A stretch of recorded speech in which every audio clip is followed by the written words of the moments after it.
হ্যাঁ বলেন, আপনার বাড়ি কোন জায়গায়? আমার বাড়ি সাতক্ষীরা কাথন্দা। সাতক্ষীরা কাথন্দা। কাথন্দা।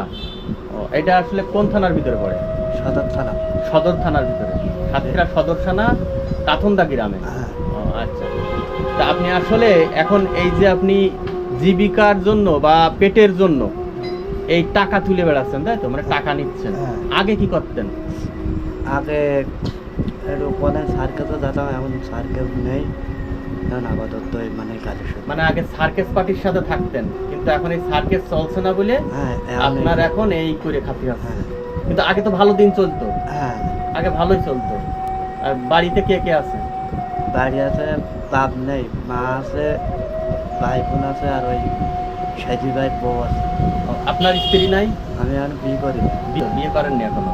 ও, তাই এখন হচ্ছে ভাইয়ের স্ত্রী রান্না করে দেয়, তাই আপনার তাই খাই। চলে। বন্ধুরা দেখেন যে এই লোকটার আসলে কি অবস্থা। ইনি আসলে এই যে শারীরিকভাবে ইনি আসলে অনেকটা ছোট। আমরা সার্কেসে যে আসলে দেখে থাকি যেভাবে মানুষের ছোট আকৃতি, অর্থাৎ তাদেরকে বেনে বলা হয়, বেনে বা ছোট আকৃতির মানুষ।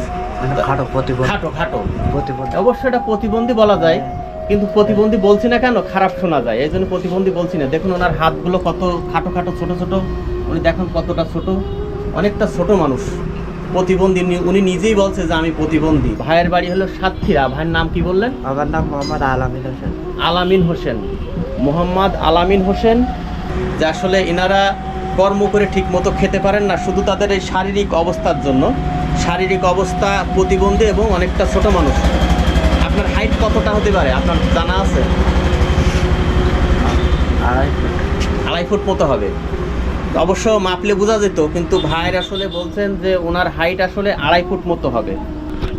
তো বন্ধুরা আসলে যে কথা বলছিলাম, যে এই ধরনের মানুষ আপনারা দেখলে অবশ্যই কিছু সহযোগিতার হাত বাড়িয়ে দিবেন, কারণ তারা কর্ম করে খেতে পারে না তাদের শারীরিক অবস্থার কারণে, এবং তারা আসলে প্রতিবন্ধী। তো অবশ্যই সবাই একটু হেল্প করবেন। মানে শারীরিক কারণে বিয়ে শাদী করা হয়নি, মানে চেষ্টা করিলেন বিয়ে করার জন্য? চেষ্টা তাও মানে পারবে আমি দেখতে। ঠিক আছে, কিন্তু আপনার এই যে এইভাবেই তো আপনার জীবনটা শেষ হবে। একটা পরিবার থাকলে, সন্তানাদি থাকলে জীবনটা আরো ভালো হতো না? মা বেঁচে আছে এখনো? যাক আলহামদুলিল্লাহ।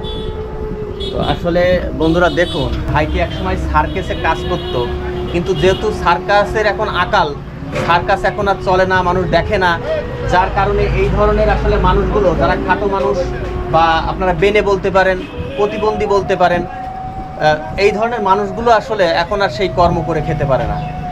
তো আসলে দেখলে অবশ্যই খারাপ লাগে। তো যে কথা বলছিলাম, আপনারা অবশ্যই তাদেরকে হেল্প করবেন। ধন্যবাদ।